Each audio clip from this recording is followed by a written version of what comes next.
وبلغنا رسوله النبي الكريم الأمين المكين المجيد الرؤوف الرحيم. حمد و ثنا کے بعد جیسا کہ معلوم ہے کہ آج کی جمعۃ المبارک کے خطاب کا موضوع ہے ماہ شعبان کا مقام اللہ جل مجدہ کے یہاں اور اللہ کے محبوب رسول صلی اللہ علیہ وسلم کے یہاں. آج کے خطاب جمعہ میں ہم کو کتاب و سنت کی روشنی میں یہ جاننا ہے اور ذہن نشین کرنا ہے کہ ماہ شعبان المعظم اور ماہ شعبان المکرم کا اللہ جل مجدہ اور اس کے رسول مبارک رسول معظم و مکرم صلی اللہ علیہ وسلم کے یہاں کیا مقام اور اسٹیٹس ہے. میں نے بارہا خطابات میں بتایا کہ ایک ہوتا ہے الاسم المخصوص، the special name، خاص نام، اور ایک ہے وجہ تسمیہ، ریزن فار دا نیم یا ریزن فار دا اسپیشل نیم. پھر اسلامی مہینے جتنے بھی ہیں ان سب کا اپنا ایک خاص نام ہے اور ایک مخصوص نام ہے، اور پھر اس نام کا ایک ریزن بھی ہے اور سبب بھی ہے. بس اوقات ایسا ہوتا ہے کہ فقط نام بتا دیا جاتا ہے، اس کا ریزن نہ تو اللہ بتاتا ہے اور نہ اللہ کے رسول بتاتے. پھر علماء اور شارحین اس کا ریزن اور سبب بتاتے ہیں. اور بس اوقات ایسا ہوتا ہے کہ خود اللہ پاک یا اللہ کے رسول صلی اللہ علیہ وسلم نام بھی بتا دیتے ہیں اور اس نام کا ریزن اور سبب بھی بتا دیتے ہیں. ان مہینوں میں سے 2 مہینے ایسے ہیں، ماہ شعبان اور ماہ رمضان، جن کا نام بھی اللہ کی رسول صلی اللہ علیہ وسلم نے بیان کیا اور نام کے ریزنز اور اسباب بھی اللہ کے رسول صلی اللہ علیہ وسلم نے بیان کیے. حدیث میں ہے اللہ کے رسول صلی اللہ علیہ وسلم نے فرمایا کہ انما سمی شعبان لأنه ينشعب لرمضان فيه خير كثير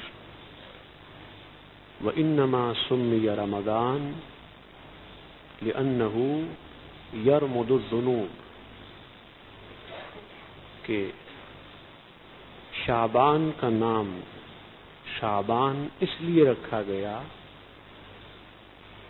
کہ اس میں رمضان کے لیے بہت ساری بھلائیاں تقسیم ہوتی ہیں، بہت ساری نیکیاں، برکات اور خیرات تقسیم ہوتی ہیں. اصل میں ینشعب کا لفظ عربی زبان میں جب ہم بولتے ہیں انشعاب اغصان شجرہ، تو اس کا مطلب ہوتا ہے کہ درخت کی جڑ سے مختلف شاخوں کا پوٹنا اور مختلف شاخوں کا نکلنا سو ماہ شعبان ایک درخت ہے اور درخت کی مثال ہے. پھر اس ماہ شعبان کی جڑ سے اور اس کی تنے سے خیر کی مختلف شاخیں نکلتی ہیں، خیر کے مختلف برانچز نکلتے ہیں. سو اس لیے اس ماہ کا نام شعبان ہوا. اور حضور نے فرمایا کہ رمضان کا رمضان نام اس لیے ہوا کہ رمضان رمضن سے ہے. اس کا مطلب ہوتا ہے جلانا. جیسے آگ لکڑی کو جلاتی ہے تو ویسے رمضان کا مہینہ انسان کے گناہوں کو جلاتا ہے. تو شعبان کا بنیادی معنی ہوا پھیلنا، عام ہونا، تقسیم ہونا، تقسیم کیا جانا اور خیر کے چشموں کا پھوٹنا، خیر کی شاخوں کا نکل آنا. تو اس مبارک مہینے میں رمضان کے لیے بہت ساری خیر کی شاخیں نکلتی ہیں، بھلائی کی شاخیں نکلتی ہیں اور بھلائی کے مختلف دروازے کھلتے ہیں، بھلائی کے مختلف راستے کھلتے ہیں اور نیکیوں کی روشنی اور نیکیوں کا نور عام ہوتا ہے. حدیث پاک میں ہے ام المومنین صدیقہ کائنات اور عفیفہ کائنات سیدتنا عائشہ صدیقہ رضی اللہ تعالی عنہا نے فرمایا کہ کان احب الشہور الی رسول اللہ صلی اللہ علیہ وسلم شعبان یصلہ برمضان، کہ تمام مہینوں میں اللہ کے رسول صلی اللہ علیہ وسلم کو شعبان کا مہینہ زیادہ پسند تھا اور زیادہ محبوب تھا. کہ شعبان کا مہینہ ایسا ہے جو رمضان کے مہینے سے ملاتا ہے.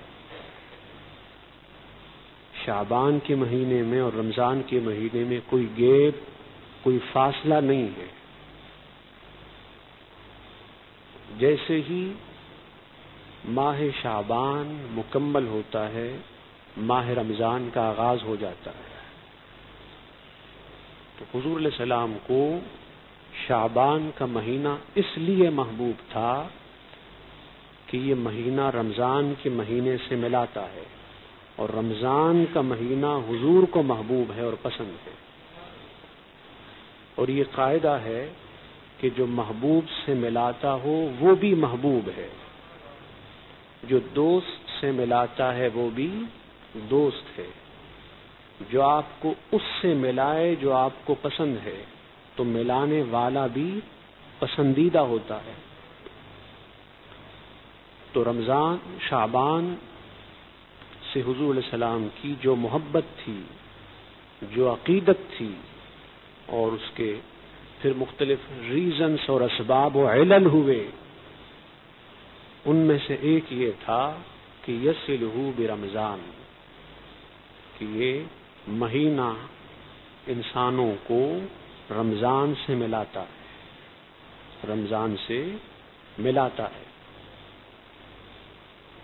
اب جب یہ مہینہ حضور علیہ السلام کا محبوب مہینہ ہوا اور حضور علیہ السلام کو سب سے زیادہ پسند ہوا، تو یہی سبب ہے کہ اس مہینے میں خیر کی شاخیں نکلتی ہیں اور بھلائی عام ہوتی ہے، بھلائیوں کا نور، بھلائیوں کی روشنی عام ہوتی.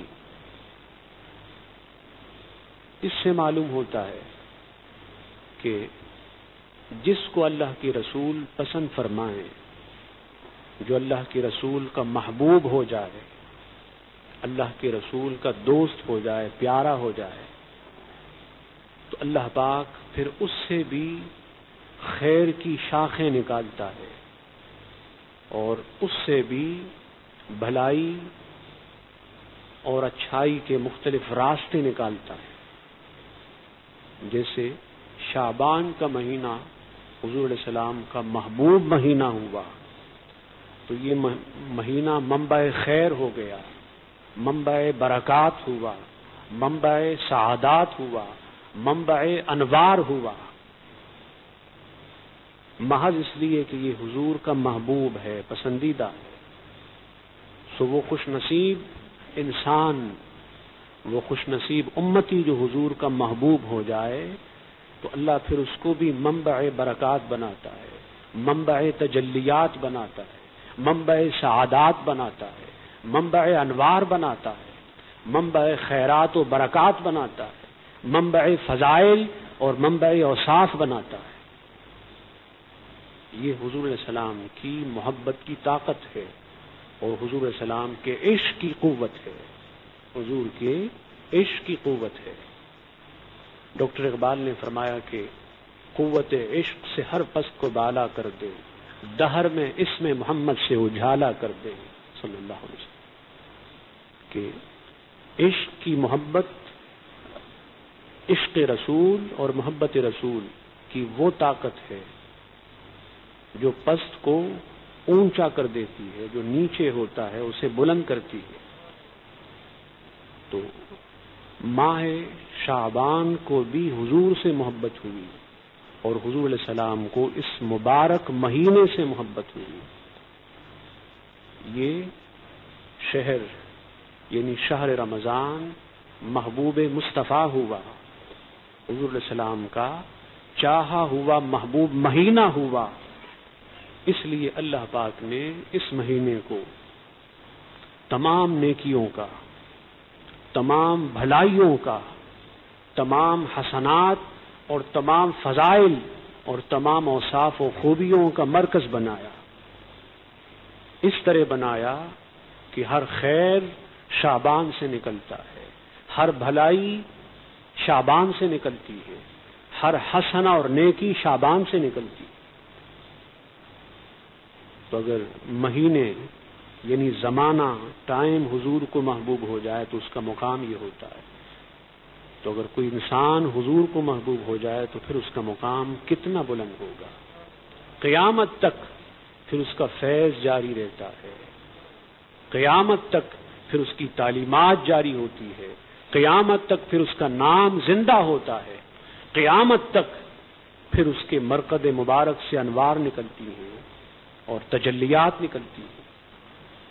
اسی طرح ایک اور حدیث میں ہے کہ سئل رسول اللہ صلی اللہ علیہ وسلم عن افضل الصیام فقال صیام شعبان تعظیما لرمضان.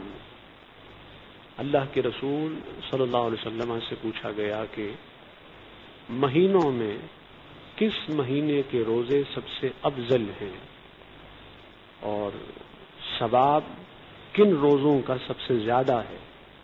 تو حضور علیہ السلام نے فرمایا کہ شعبان. کیا؟ شعبان. اس لیے کہ شعبان کے روزوں میں تعظیم ہے اور رسپیکٹ ہے رمضان کے روزوں کی اور ماہ رمضان کی. اب دیکھیں ماہ رمضان کیا ہے، ماہ رمضان کی رسپیکٹ کیوں ہے، ماہ رمضان کی تعظیم اور تکریم کیوں ہے، ماہ رمضان کا ادب کیوں ہے. اس لیے کہ اس مبارک مہینے میں قرآن اتارا گیا، اس مبارک مہینے میں قرآن اتارا گیا. اب جس مہینے میں قرآن اترا وہ تو قابل تعظیم ہو، اور جس سینے پہ قرآن اترا، جس قلب اطہر پہ قرآن اترا وہ قابل تعظیم نہ ہو. حضور نے فرمایا کہ شعبان کے روزے سب سے افضل اس لیے ہیں کہ اس میں رمضان کی تعظیم ہے، رمضان کی تعظیم ہے.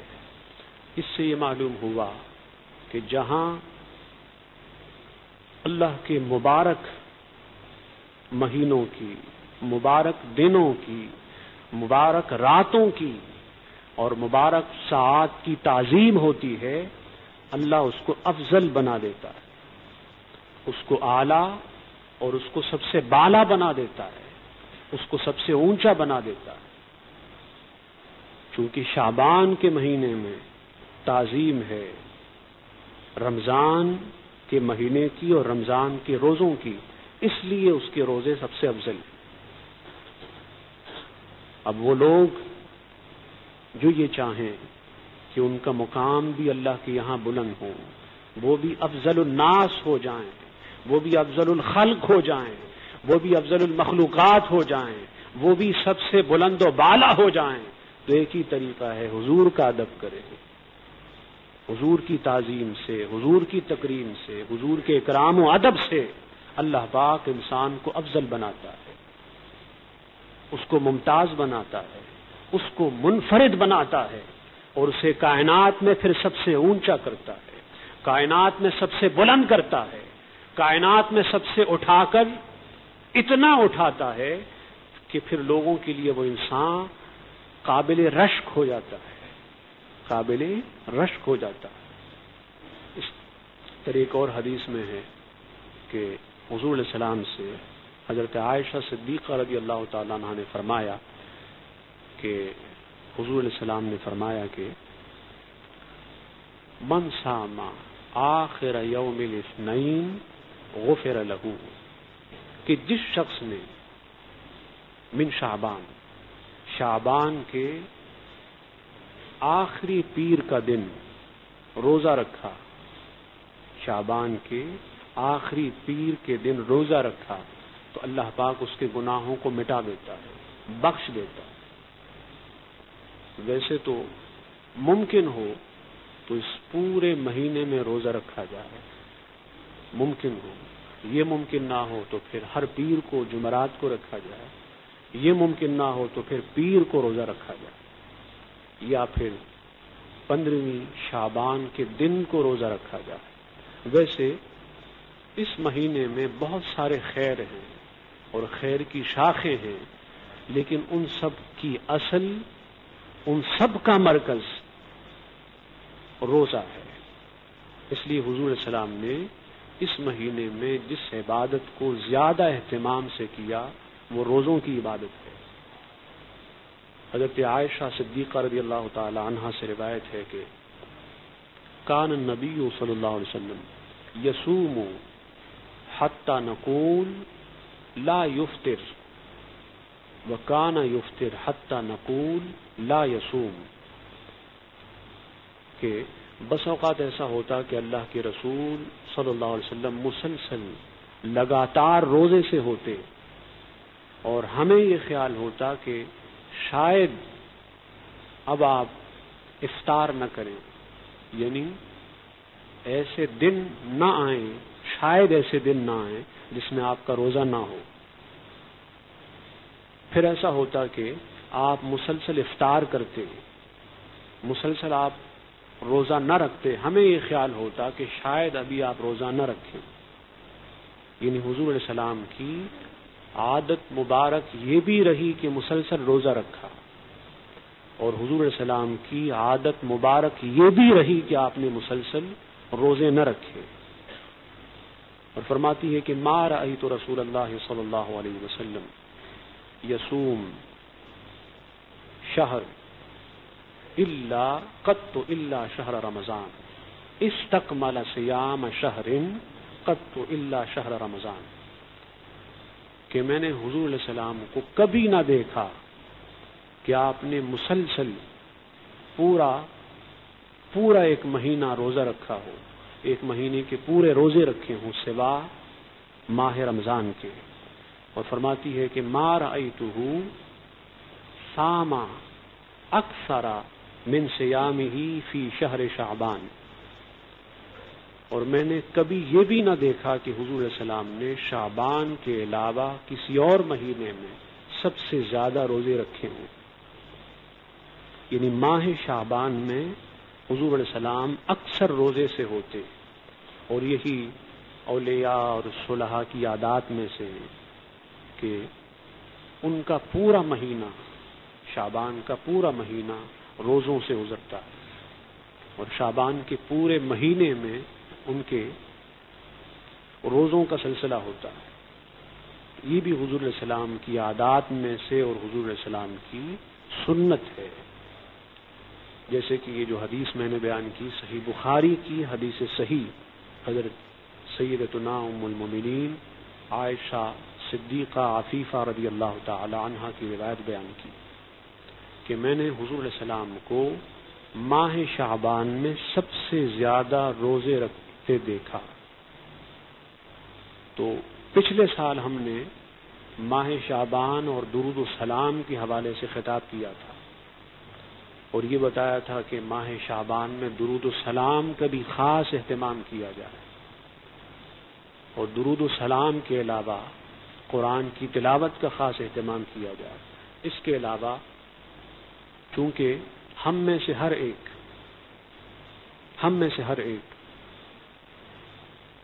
شاید بعض ایسے لوگ ہوں جن کی نمازیں قضا نہ ہوئی ہوں الا ماشاء اللہ، مگر تقریباً ہر ایک کی نمازیں اس کے ذمے قضا نمازیں ہیں، تو ان کا اہتمام کریں. جن لوگوں کے ذمے قضا روزے ہیں وہ رکھیں. نفل روزوں سے زیادہ اچھا یہ ہے کہ وہ ان روزوں کو رکھیں جو ان کے ذمے ہیں، قضا ہے. خاص طور پہ خواتین کے جب ایام کے دن آتے ہیں اور اس میں ان سے روزے مس ہو جاتے ہیں تو ہماری عادت یہ ہے کہ ہم فرض کو بھول جاتے ہیں اور نفل پہ سب سے زیادہ توجہ دیتے ہیں. یہ غلط عادت ہے. سب سے پہلے فرض ہے، اس کے بعد پھر جا کے نفل ہے. تو اس لیے وہ لوگ جن کی نمازیں مس ہوئی، نمازیں قضا ہوئی، وہ اپنی نمازوں کو ادا کریں. جن کے روزے قضا ہوئے کسی بھی وجہ سے وہ فرض روزے نہ رکھ سکے وہ پہلے فرض روزے رکھیں، بعد میں پھر نفل کی طرف آئیں. اور اس کے علاوہ سورہ دخان کی تلاوت کی جائے، سورہ دخان کی تلاوت کا اہتمام کیا جائے. اور اللہ پاک کے ناموں میں سے 2 نام یا حنان اور یا منان، بولیے کیا؟ یا حنان اور یا منان، اس کو کثرت سے پڑھیں. شعبان اور رمضان کی مناسبت سے اللہ کے یہ 2 نام ہو سکے تو 1000 بار پڑھ لیں، 1000 بار نہ پڑھ سکیں تو دن میں 100 بار یہ نام پڑھ لیا کریں. ان ناموں کی بہت ساری برکات و سعادات ہیں. تو درود السلام کی کثرت کریں، اللہ کے نام حنان منان اس کی کثرت کریں، سورہ دخان پڑھیں. اس کے علاوہ سورہ ملک کی تلاوت کریں اور روزوں کا اہتمام کریں. اللہ پاک ہمیں عمل کی توفیق عطا فرمائے. وما علینا الا